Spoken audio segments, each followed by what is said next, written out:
common processes from one genocide to another that were similar. During the last stages of war, there were a lot of accusations of war crimes being committed. Very parallel, interestingly, between Myanmar and Sri Lanka. The state actually took racism as a tool, political tool, to victimize minorities. The Rajapaksa government has now come back in and has, reignited these divisions. They've redivided the society again, and they're in denial about what happened. How, the smaller communities are viewed as a threat to the major communities. And you start calling the Muslims terrorists. Terrorists is a dehumanizing term. Hello everyone, welcome to the What's Right program that's conducted by the People's Rights Group, Advocacy and the lobbying group based in the UK, particularly dealing with the human rights violations in Sri Lanka. But we usually go beyond as well. And today, one of the areas that we are going to cover is particularly an important subject that has gained current context in the contemporary context, particularly not just beyond for Sri Lanka, but even beyond as well, even in the West as well. That subject being the dehumanization and demonization of minorities. We would shortly take Sri Lanka as an example, but if you compare Sri Lankan scenario as against what is happening in the West with regard to the dehumanization matter, is that in Sri Lanka, dehumanization or demonization is state sanctioned. So that is before difference. So today we'll be discussing the impact of state sanctioned demonization on minority communities, particularly looking at the Sri Lankan scenario. So before I invite our distinguished guest, who will be joining me today, I would just set the background to this discussion.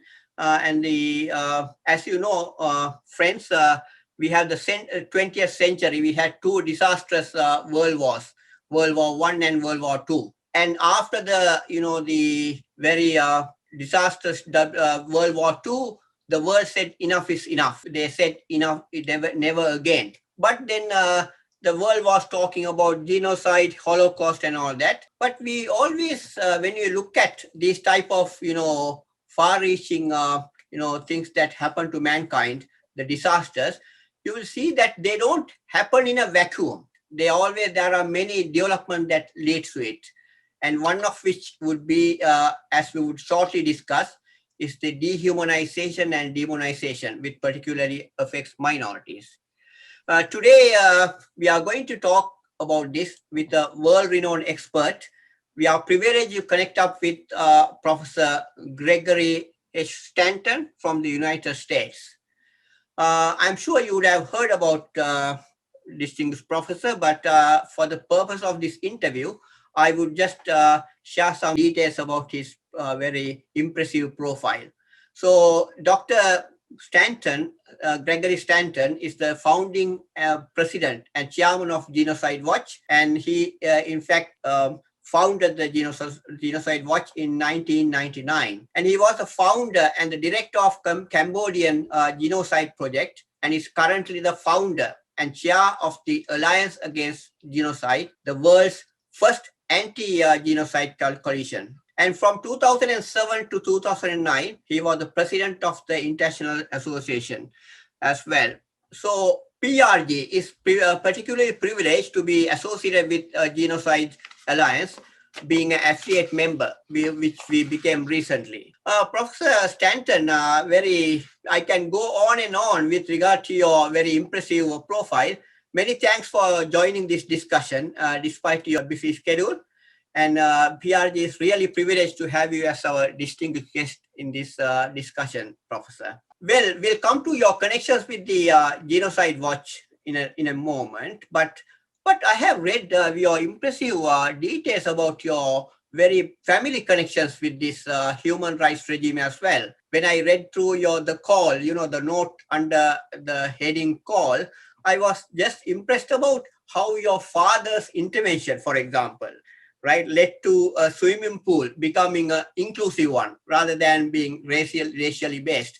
It was really, it became, I became it was very emotional thing which I read in that note. And also I read with much admiration about your involvements to bring the butchers of Cambodia to justice, right, through your Cambodian project. Can you just briefly elaborate on this background, Professor, please? Sure. I like to say sometimes that I think that maybe human rights activism is built into my DNA. My ancestors included Henry Brewster Stanton, who was the vice president of the World Anti-Slavery Movement long ago, and also Elizabeth Cady Stanton, his wife, who was the founder of the women's suffrage movement here in America. And as you say, my parents were both charter members of the Congress of Racial Equality here in the United States, which was, it was a organization that was dedicated to the concept that nonviolent resistance could bring about major change in the racial relations in the United States. James Farmer was the founder. And they joined it when they were in college at Oberlin College here in Ohio. And in fact, my father led the second sit-in in the United States, which was to integrate a barbershop there in Oberlin. And so I grew up in a family that was really very conscious of the problems we had in especially racial relations in the United States. After all, we were a country that was founded with slavery and that had a history of genocide against Native Americans. And, people who try to idealize America and try to sweep those terrible crimes under the rug are just denying our history. We are not an innocent nation, and we should never think we are. And we still have so far to go. I mean, our country is so far away from equal justice for all people here. But the one thing we have going for us is that the founding fathers, and they were fathers, it was all male, white male, and many of them slave owners who wrote our Constitution and made our Declaration of Independence, founded the country on some basic principles of human rights. That people are equal, that they have a right to their human rights. They are human rights that are given to them by God, not by some state. And that when people are oppressed, they have a right to rebel and to overthrow the government. I mean, those are fairly revolutionary principles that we still, are revolutionary today. We still see them being expressed in places like Myanmar, where people are uprising against a military regime that has oppressed them for many, many years. We still see them in many other countries around the world. When I was asked to go to Cambodia in 1980 to set up a relief program after the Khmer Rouge had been overthrown, I knew I was going to go out and, we would bring in rice, we would bring in agricultural equipment, we would try to help them reestablish the irrigations, all these kinds of relief programs. What I didn't really understand was it would be the first genocide I'd ever seen. The aftermath of a genocide where there are literally thousands of mass graves all over the country, where everyone has lost members of their family, and where the people who perpetrated these crimes had gotten away with it and they'd escaped into Thailand. The Vietnamese army had driven them out. And I say, thank goodness for the Vietnamese army, an army that had just defeated the United States in the Vietnam War. And in fact, when we were there in 1980, we were being protected by the Vietnamese army. But, what I learned from that experience was there are no permanent enemies. Also, that these basic principles for human rights are still applicable in every place we go today. And I knew after that that those Khmer Rouge who had perpetrated this genocide in Cambodia needed to be brought to justice. So when I got back to law school, I was just a law student. When I got back, I went to some of my professors and I said, I think there is a way we can bring these people to justice. And so we came up with a plan. And at first they said, well, go down and get some human rights groups to, support this, but none of them would touch it because they said, oh, this is too big. But a couple of my professors said, why don't you do it? And I said, but I'm just a law student. And they said, yes, but you're a Yale law student. And that, of course, was huge Ivy League arrogance, but it was also the kind of encouragement I needed to actually go ahead and try to do it. And so we started the Cambodian Genocide Project. I got support from some people who, were experts on how to do human rights projects and so forth. I was just a beginner. But over the years, after gathering a lot of evidence against the Khmer Rouge and then having the Cold War end, it became possible to actually establish a court to try the Khmer Rouge. But in the middle of that effort, I had joined the Foreign Service in order to get, that is the State Department, in order to get the Cambodian Genocide Project brought to fruition so we could actually create that court. And when I joined, I was sent off to Bangkok to do my first assignment. And while I was there, the Rwandan genocide occurred. The Director General of the Foreign Service came out to Bangkok and she told me she wanted me back in Washington right away. And so I was brought back and I was sent out to Rwanda with the UN Commission of Inquiry, and we recommended the creation of the Rwandan Tribunal. And we were then asked, I was asked to write the UN resolutions to create the Rwandan Tribunal. And of course, that tribunal tried the perpetrators of the Rwandan genocide, and the very first conviction under the Genocide Convention for genocide was in fact handed down by that tribunal. So finally, the Genocide Convention became law, international law, because before that, no one had been convicted. And until a crime is actually made a crime that for which people can be convicted, it's not law. You have to enforce it. And so we finally had enforcement. After that, then it became possible for us to also work on other projects like the International Criminal Court. And I became the chair of the co-chair of the Washington Working Group for the International Criminal Court. The US voted against it, by the way, in Rome in 1998, at which point I decided to resign from the State Department. And that then brought about the creation of Genocide Watch and the Alliance Against Genocide, which was created in 1999. So that's how this got started for me. And, for me, it's a calling, I have to say.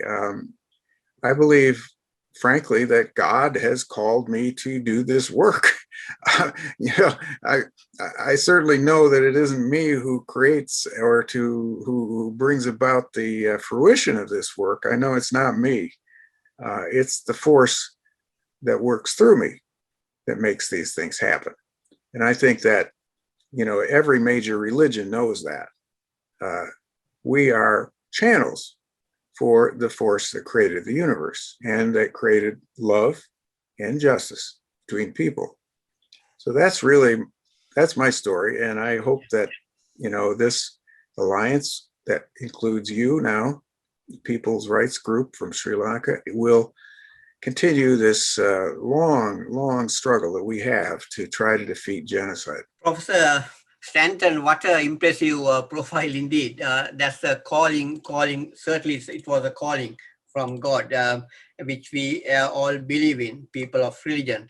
Now, when you look at post-war, Dr. Stanton, the issue was that, they say that, the best lesson the history teaches us is that there was no lessons were, learned from history. And we saw that after the war, when the Universal Declaration of Human Rights, which is a universal code, like the Magna Carta, you may call it, that was, as you said, it was universally applicable. But how far it reached the grassroots level is subject to question. Now, when you look at genocide, of course, we said never again and all that stuff. But unfortunately, we saw, as you rightly pointed out, some of them, Rwandan, then the Pol Pot regime, the Cambodian, and this Bosnian one. And recent times we see before our own eyes another unraveling of another genocide in Rohingya as well in Myanmar. And but beyond that, Doctor, we can see this thing being developing. It's not actually genocide, but it's coming towards genocide. Right now, we saw, you are very admirable initiative that Genocide Watch, Alliance is coming together. But unfortunately, the governments are not falling in line with the spirit of the Universal Declaration of Human Rights, whether it's political, civil, social, or the economic rights. That spirit is not there in trying to put them to practice. So if you look at this, lessons being unlearned, Professor. My question is now. I'm sure that as a author of this well-known model, of these 10 stages of genocide, which you were able to author, that was a great model. And today we talk of 8, and sometimes you talk of 10 as well, 10 or 8. So which I'm a bit confused, but I'm sure you will throw some light into this. But, that's a very, very impressive model. It talks of genocide not as a linear process. It actually can happen in various forms, and it can, it's not predictable, but not inexorable. And also it's actually, it may occur simultaneous as well, right? So among them, I would like you to elaborate on this model, but without going into a lot of details. But what I'm trying to get at is a very important stage in that, where you come across a stage which I read as dehumanization or demonization, which will be the subject of today's discussion. So we'll come to that as soon as possible. So if you can lay the background to this by just touching on these 10 stages or the 8 stages of genocide for us, please. Sure. As we were investigating the Cambodian genocide and interviewing people involved in who were victims of that or survivors of that, it became clear to me that there were some basic processes. I'm an anthropologist, a cultural anthropologist, as well as an international lawyer.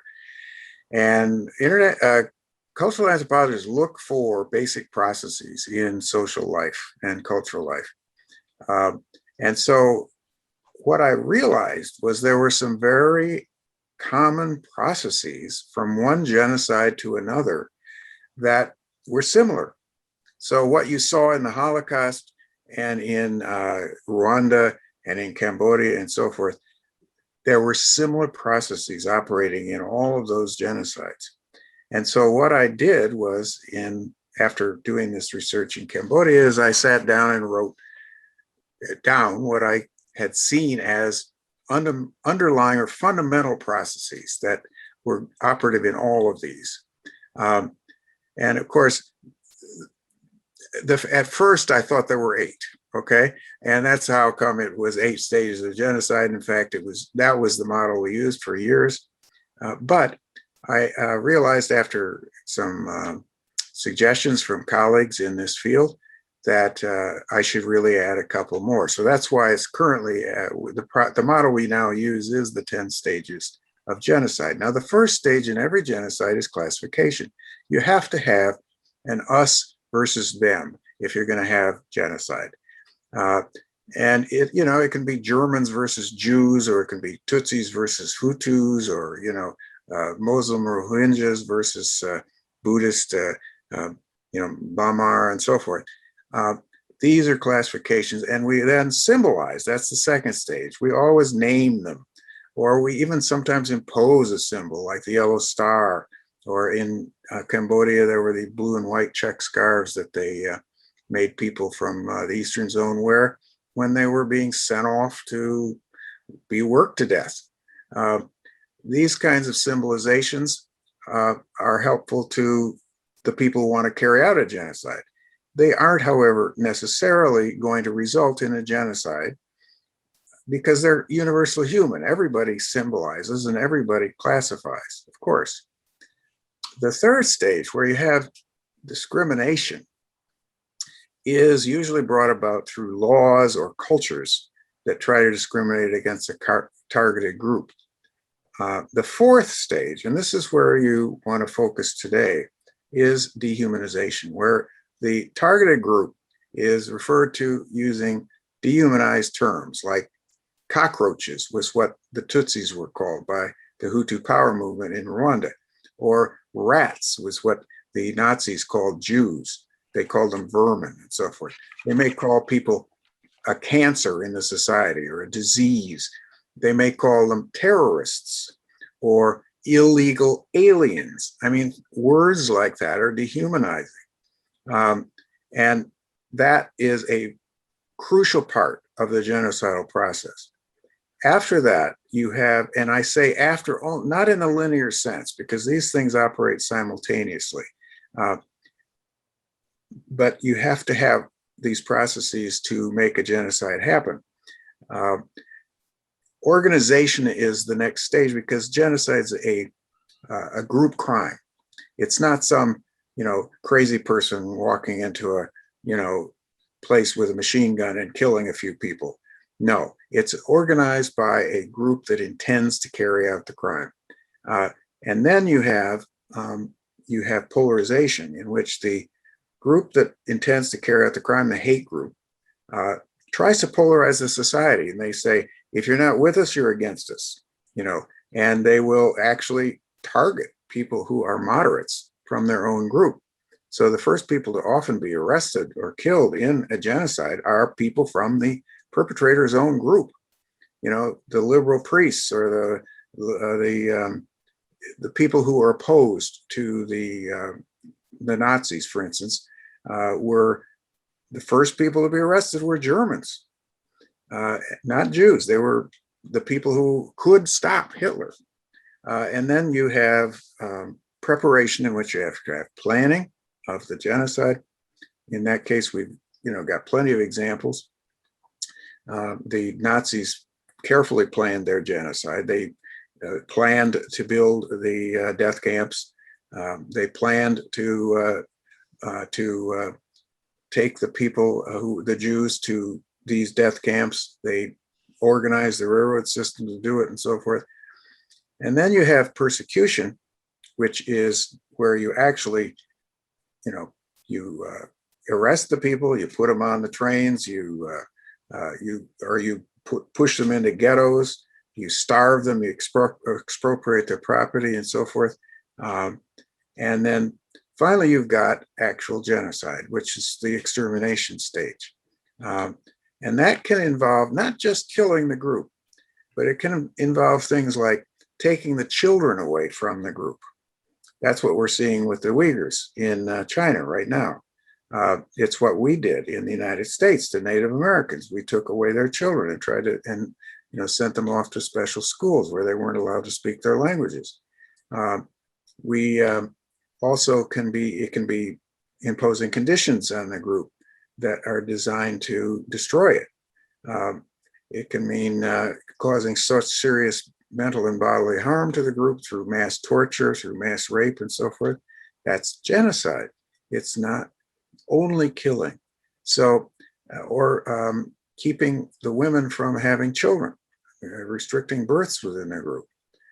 That's also, by the way, happening in Uyghur culture right now with the Chinese. So those are the basic stages that lead up to a real genocide. But then, and I realized there was one more: denial.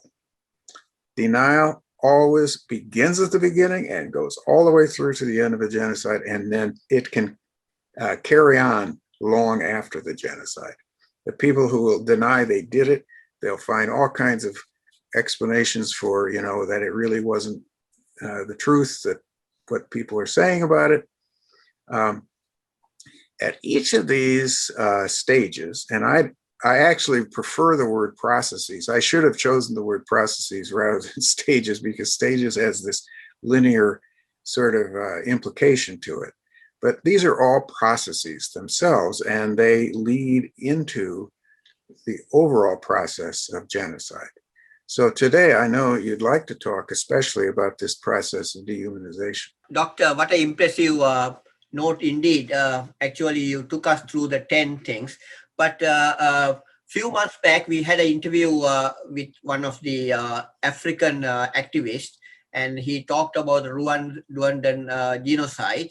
And he told us that it took about a century, close to about a century, from the first stage to come to the last stage, including denial as well.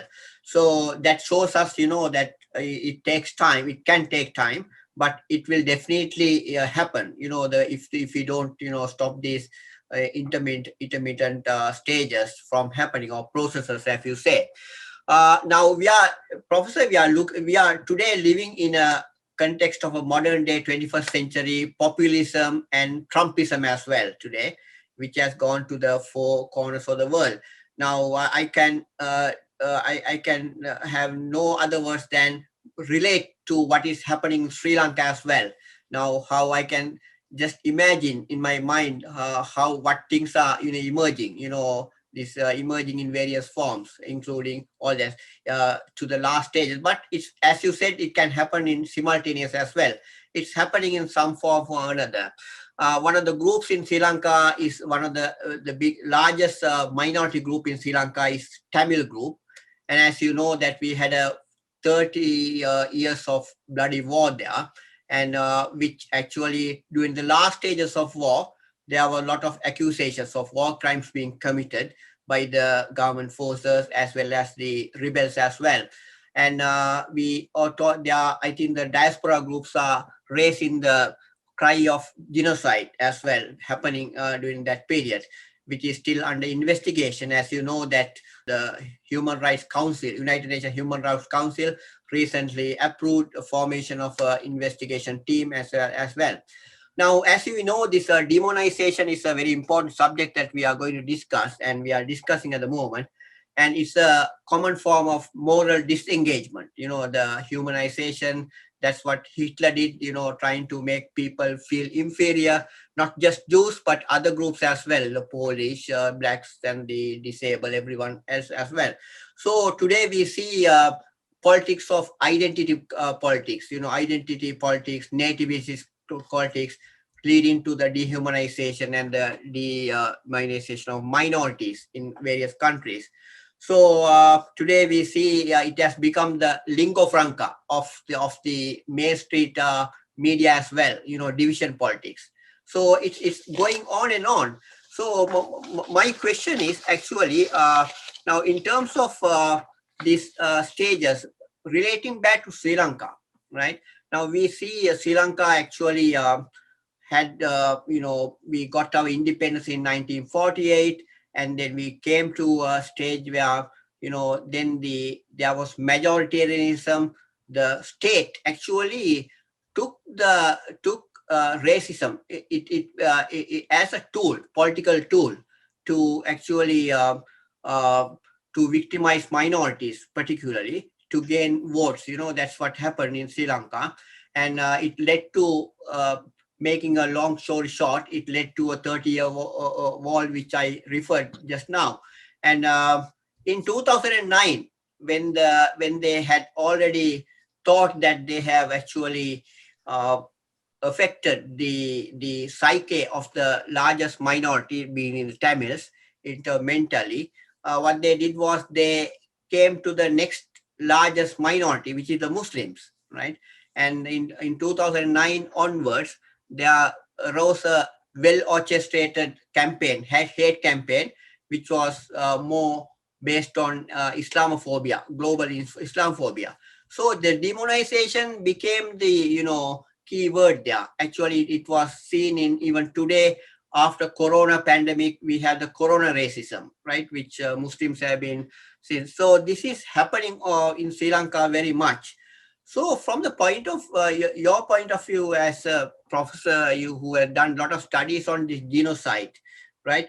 How do you view this, the impact, right, on minorities, in small countries like Sri Lanka, and very close by relevance is what is happening in Rohingya, because it's the same type of, the majority people, the Buddhist population, they are very peace-loving in Sri Lanka, the majority. But the government is using this, it's a state sanction. That's where the difference is. So what is your take on this, Professor? Yes, it's a very common pattern, actually, as you say, and it's very parallel, interestingly, between Myanmar and Sri Lanka.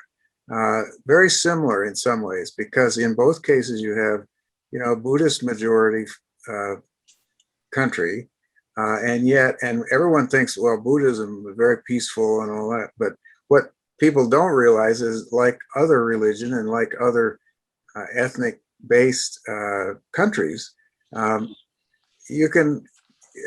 people aren't necessarily very peaceful. They can be just as racist as anywhere else. And in both Sri Lanka, where the Sinhalese had dominated the government, and in which Tamils had been persecuted and in fact had been made into really almost, well, they're very downgraded kind of laborers that were brought in to do all kinds of the laboring in the tea plantations and also elsewhere in the society. In other words, they were sort of second-class citizens in the society.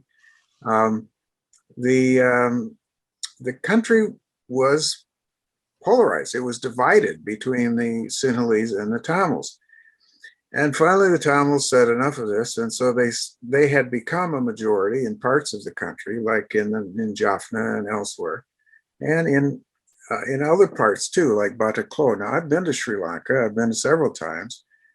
Have been after the Civil War, in fact, and I went in there with Martin Luther King III and with Justin Trudeau and some others who were part of a group called Realizing the Dream that was designed to carry forward the ideals of Martin Luther King Jr., who was, by the way, my hero, and he still is my hero. In fact, I've spoken on the same platform with him when I was a young man, and was a part of his organization, the Southern Christian Leadership Conference, and they trained me. But anyway, we went there because we were wanting to see how can we bring about reconciliation in this, Civil War racked country that had been through this 30-year Civil War. So we went to Bataklo, we went all over the country. We also talked with, both sides. We talked with the Sinhalese, we talked with the Tamils and others. It became very clear to us that a huge effort of reconciliation was necessary here. And so it's been a big disappointment that after there was a government that wanted this reconciliation, the Rajapaksa government has now come back in and has, reignited these divisions. They've redivided the society again, and they're in denial about what happened. And to use this Islamophobia, which of course was also then used in Myanmar against the Rohingya. And in those cases, what you do is you try to link it up, with ISIS and some of these other Islamic terrorist groups from other places. And you start calling the Muslims terrorists. Terrorists is a dehumanizing term.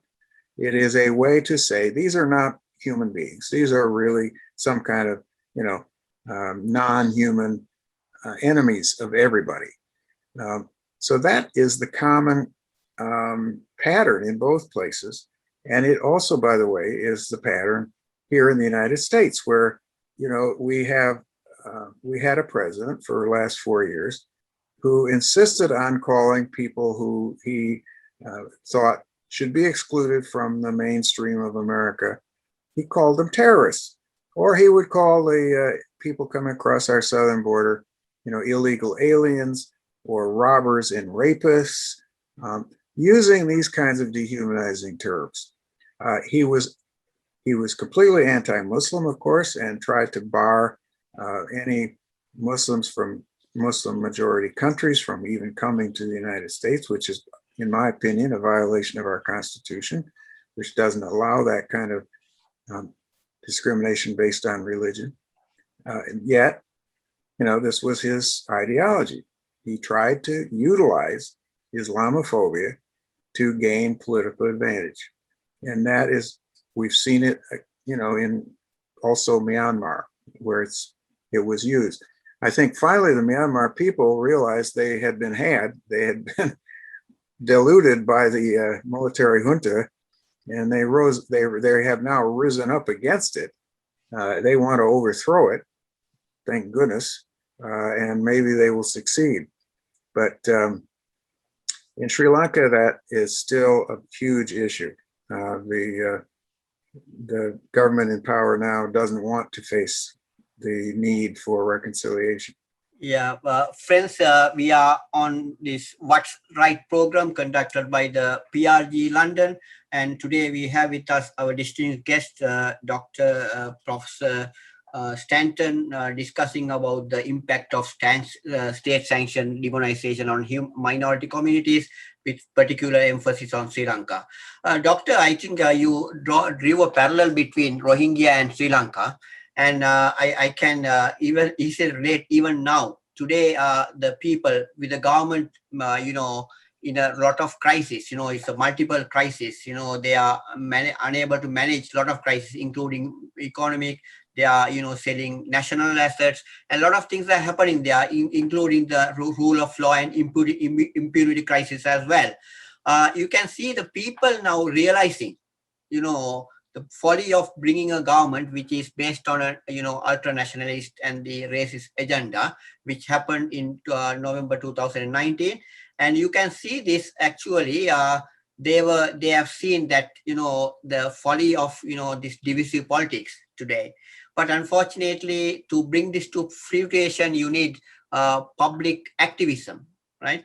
So, from your experience, Dr. Stanton, can you please share some thoughts on how best the public activism in Sri Lanka can, bring these ideas, of, relating to these 10 stages of genocide that you said, that the dangers of dehumanization of minorities will lead to.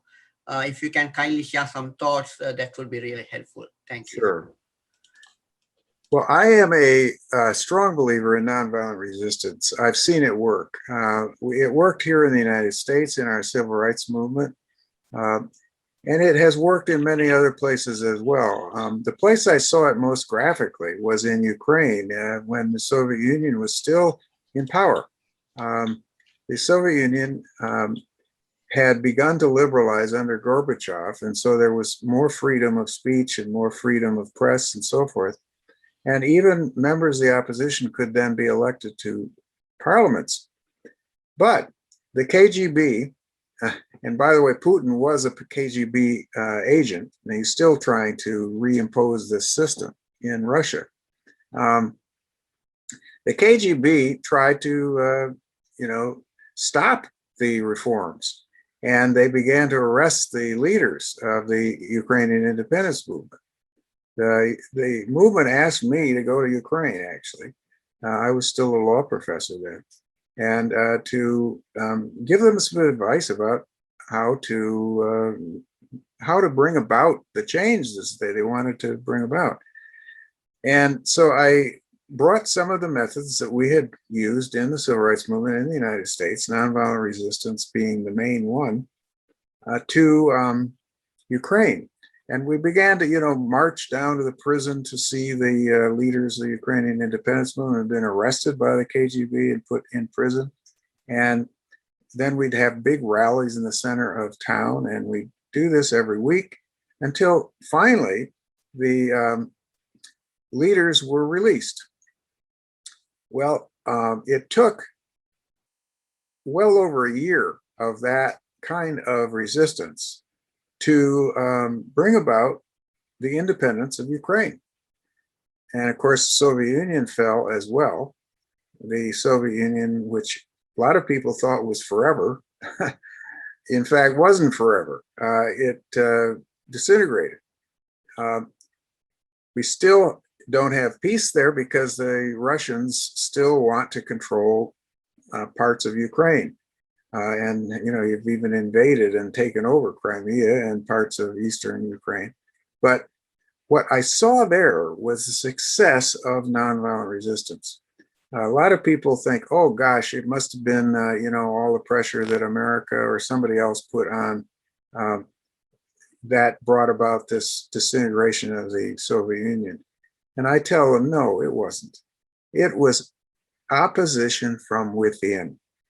It was organization and nonviolent resistance from the people there in Ukraine and in many other places in the Soviet Union. That's what brought down the Soviet Union. And I believe strongly in that. I think that's the way to change governments.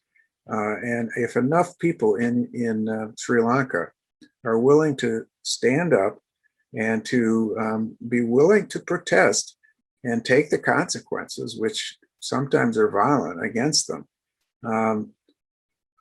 I think this current government in Sri Lanka can be changed. For one thing, at least you have elections. That is a big help. You've just got to make sure that they're honest and that they're conducted properly. Yeah. No, I get your point, but Doctor, what happens in Sri Lankan context is even the democracy has become again another tool. It's like 11 fools ruling over 10 wise men.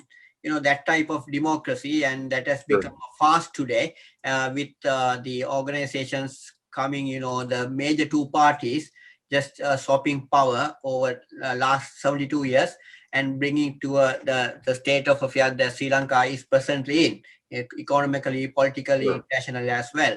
So that's the issue today. People have lost faith, almost lost faith in the process of democracy today. And there is always the danger, people acting, reacting violently, which has to be avoided at all costs. And you rightly pointed out the importance of nonviolence, ahimsa, you call it, and in that note, I think we are coming to the end of our program, but let me refer to how you end the note on the call on your, thing, where you end on a more religious note, right? You talk of, justice is God's force socially expressed, and evil and death and genocide are not the most powerful forces in Cambodia or Rwanda or anywhere else. And you talk of love and justice are. So, you have already given the Christian perspective of justice. Even the Holy Quran, talks of justice as a very important principle in life.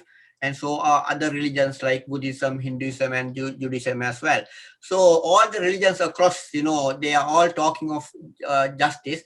But unfortunately, that is always observed in the breach, even when you talk of Sri Lanka as well.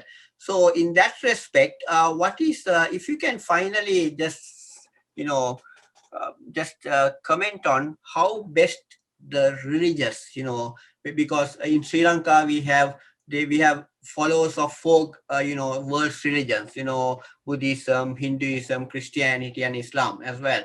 So how can this, there is this idea of religion being, misused, abused, right, to create divisions rather than bringing people together. So dehumanization is part of that process. So how can you, if you having in our background that dehumanization is a very important stage towards coming to a genocide situation, how can the religious forces come together, right? Bring this aspect of love, the justice, as well as, live and let live principle in life. Well, when religion is used to divide people, it's being used for false purposes. It is, in fact, becomes an idolatry. Because what people are then worshiping is not God, it's worshiping a human idol of God. They are worshiping their own religious beliefs or their own religious, group, and that's a kind of idolatry. What is really, I think, true in all of these religions, and including my own, which is Christianity, is that the only absolute is God, and everything else is relative. So if we lose sight of that, then we're going to have, misuse of religion. That is, of course, exactly what's happened in Myanmar. It's what's happened in Sri Lanka. It's happened in the United States. Religion has been misused for all the way through its history, because people obviously have a sense that the world wasn't created by them. It was created by an ultimate force that made the world, and yet they lose sight of the importance of keeping their eye on that, of remembering that we are mortal beings and God is immortal. And so let us remember it all the time. When you mentioned already, I think one of the ways that I keep that in mind, and that is whenever say, oh my gosh, you've done all these things and all that kind of thing. And I say, no, I didn't. It wasn't me. Sure, I may have had an idea here or there, and I have worked towards these things. But the truth is that justice occurs because of God's force. God, as I said, justice is God's force, socially expressed. And I believe strongly, and I know it's true personally in my life, I believe that love is God's force personally expressed. So the way in which we are able to be channels for that force, that's real religion. That is the way we should be as human beings. And in that, there are no barriers between us. There's only one race, and that's the human race. And I believe it. I've seen it. I've lived it. So, for me, there is never a time when I would give up hope for a country, and including Sri Lanka. And I do hope for the best for Sri Lanka. Yeah, Professor, last but not least, let me just comment on what you said now. Actually, in terms of our, the whole gamut of our interview today, actually what we were trying to look upon is the need to actually see through these type of dangers, the dehumanization, demonization of smaller, the fear of small numbers.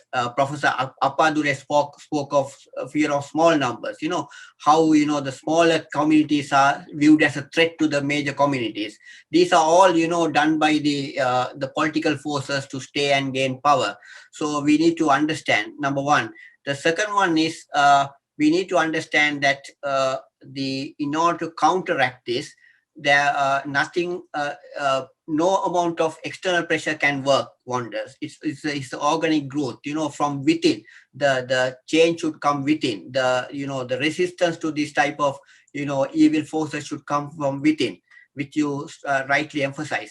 The third one that we looked at is from the international angle, or even the internal as well, where I'm trying to just bring the attention of the people who are listening to this program to the poem done by Martin Niemöller, right? The German pastor, who talked about, being careful, not to say that this is not mine. Then when they come to you, there won't be anyone to help you. So that is the thing. So it's everyone's duty.